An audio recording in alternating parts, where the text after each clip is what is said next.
अस्सलामुअलैकुम फ्रेंड्स, मेरा नाम है शहज़ी ख़ान और आप देख रहे हैं एसके वीज़ा डॉक्टर। आज का हमारा टॉपिक है कि बैंक स्टेटमेंट आपने कैसे मेंटेन करनी है विज़िट वीज़ा के लिए, स्टडी वीज़ा के लिए और वर्क परमिट के लिए। तमाम डिटेल मैं इस वीडियो में डिस्कस करने वाला हूँ, इसलिए वीडियो को स्टार्ट से एंड तक देखिएगा।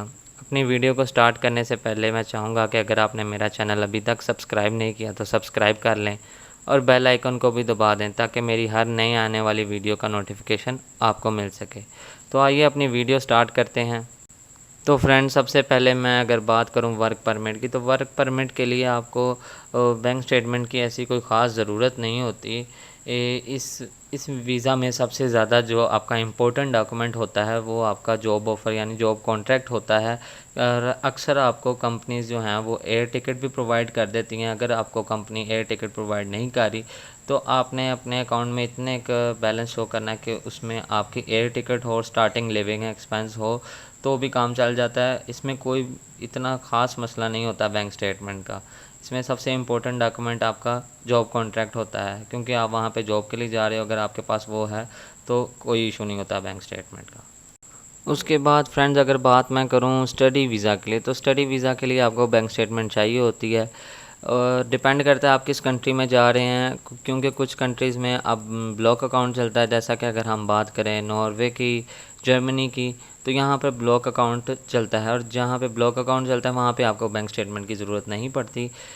अब ब्लॉक अकाउंट के ऊपर मैं पूरी डिटेल वीडियो बनाऊँगा।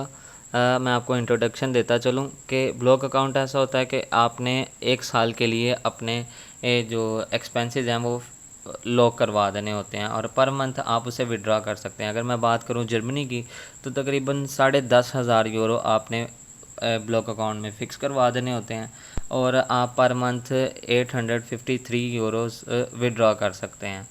तो आपको इस तरह बैंक स्टेटमेंट की यहाँ पे ज़रूरत नहीं पड़ती। तो फ्रेंड्स, जिन कंट्रीज़ में ब्लॉक अकाउंट नहीं चलता वहाँ पे आपको बैंक स्टेटमेंट की ज़रूरत होती है।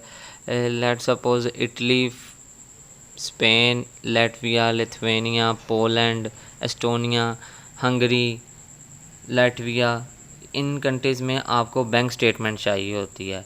और स्टडी वीज़ा में बैंक स्टेटमेंट से ज़्यादा आपका क्लोजिंग बैलेंस मैटर करता है कि आपके अकाउंट में करंट बैलेंस कितना है।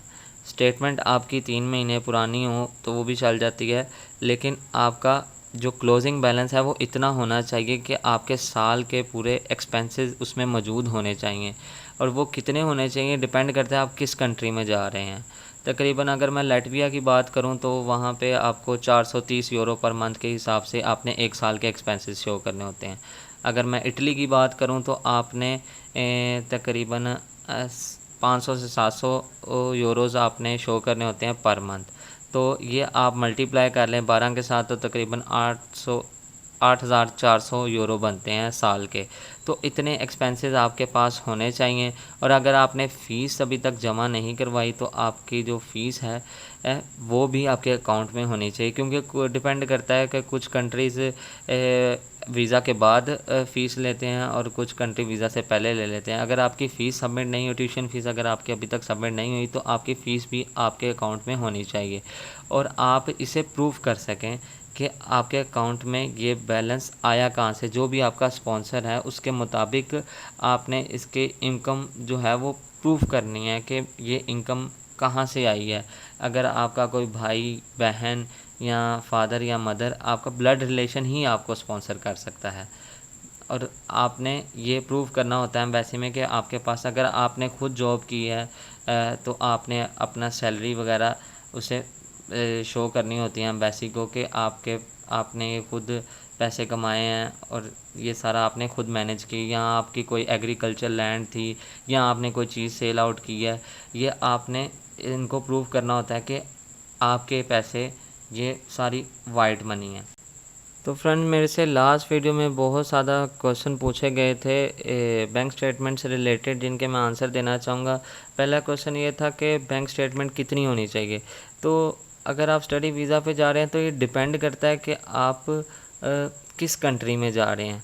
तो अगर आपका 2 ईयर स्टडी प्रोग्राम है तो कम से कम आपके पास 1 साल के लिविंग एक्सपेंस हो, क्योंकि आपका जो स्टडी परमिट इशू होता है वो तकरीबन 1 साल का जो इशू होता है, ठीक है। तो इस हिसाब से आपके पास होने चाहिए। नेक्स्ट ईयर वो रीन्यू हो जाता है, तो आपने कम से कम 1 साल के लिए शो करने होते हैं। और वो कितने होने चाहिए, उस कंट्री में जो मिनिमम लिविंग एक्सपेंस है उसको आप 12 से मल्टीप्लाई करें, तो आपको पता चल जाएगा कि आपके कितने होने चाहिए।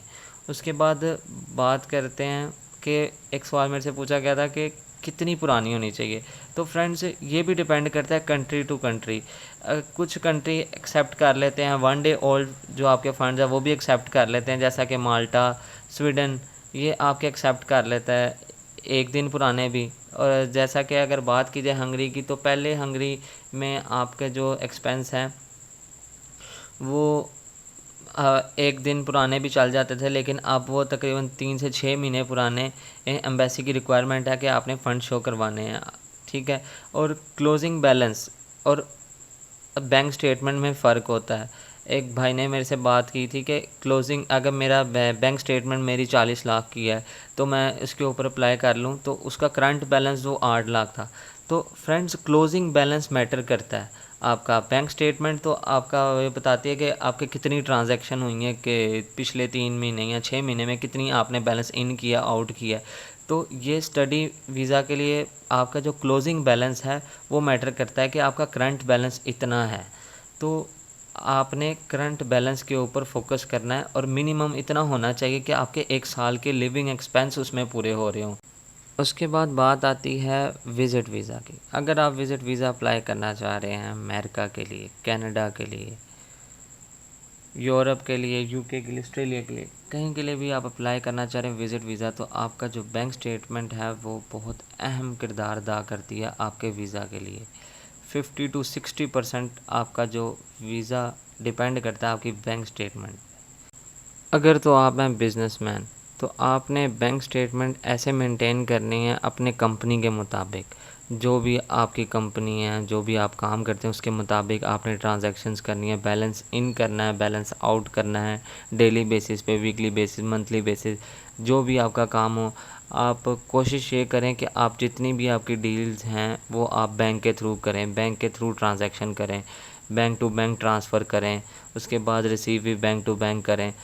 तो अगर ये मतलब कि बैंक टू बैंक अगर आपका काम नहीं हो पा रहा, तो आप डेली बेसिस पे ट्रांजैक्शन करें, एटीएम से विड्रॉ करें पैसे और उसके बाद वापस डिपॉज़िट करवाएं। मतलब कि आपकी बैंक स्टेटमेंट तकरीबन होनी चाहिए 3 से 6 महीने पुरानी, और स्टेटमेंट जो है आपकी तकरीबन 30-40 लाख की स्टेटमेंट हो। ये होती है कि आपका जो बैलेंस है या आपकी ट्रांजैक्शन है, पिछले 3 महीने में 40 लाख की ट्रांजैक्शंस हुई हैं, बैलेंस इतना ज़्यादा इन हुआ है, इतना आउट हुआ है, इसकी ये तमाम डिटेल को बैंक स्टेटमेंट कहा जाता है। और आपका क्लोजिंग बैलेंस अगर कम भी है, मतलब 5 से 8 लाख रुपया भी हैं, तो वो भी चल जाता है। अगर आप बिज़नेसमैन हैं तो इसके लिए इतना ज़्यादा कोई इशू नहीं होता बैंक स्टेटमेंट का, क्लोजिंग बैलेंस का इतना ज़्यादा इशू नहीं होता। आपके बैंक स्टेटमेंट मेंटेन है, क्योंकि एम्बेसी को पता लग जाता है कि आपके पास इतने मतलब मालियत है कि आपका इतना बैलेंस इन हो रहा है, आउट हो रहा है। और बिज़नेस में तो वैसे भी पैसे इन आउट होते रहते हैं, तो इस वजह से आपका कोई इशू नहीं होगा अगर आपके पास 8 लाख की भी हो क्लोजिंग बैलेंस आपके अकाउंट में, तो इतना ज़्यादा मसला नहीं होता। तो अगर आपका क्लोजिंग बैलेंस कम भी है तो चल जाता है। ये डिपेंड करता है कि आपका जो टूर है, जो आपका टूर प्लान है वो कितनी देर का है, 1 हफ़्ते का है, 2 हफ़्ते का है, उतने एक्सपेंसेस आपके अकाउंट में मौजूद हैं, तो आपका कोई इतना इशू नहीं होता क्लोजिंग बैलेंस का। लेट्स सपोज़ अगर आपका 2 हफ़्ते का है तो आपका 6 लाख 8 लाख पड़ा हुआ है, तो कोई मसला नहीं है। अगर आपका महीने का प्लान है, टूर प्लान, तो आपका जो है क्लोजिंग बैलेंस ज़्यादा होना चाहिए कि आप अपने वहाँ पे जाके लिविंग एक्सपेंस पूरे कर सकें, होटल रेंट वगैरह ये सारी चीज़ें आप पूरी कर सकें। इस वजह से आपका बैलेंस जो है वो फिर मैटर करता है। अगर आपका टूर प्लान छोटा है तो आपका कोई मसला नहीं होगा। अगर आप कहीं जॉब करते हैं, आपकी सैलरी 1 लाख रुपए पाकिस्तानी है या इससे ज़्यादा है, तो बहुत अच्छी बात है। अगर 1 लाख रुपए से कम है, तो अगर साथ में आपका कोई साइड बिज़नेस है तो आप साइड बिज़नेस शो कर सकते हैं।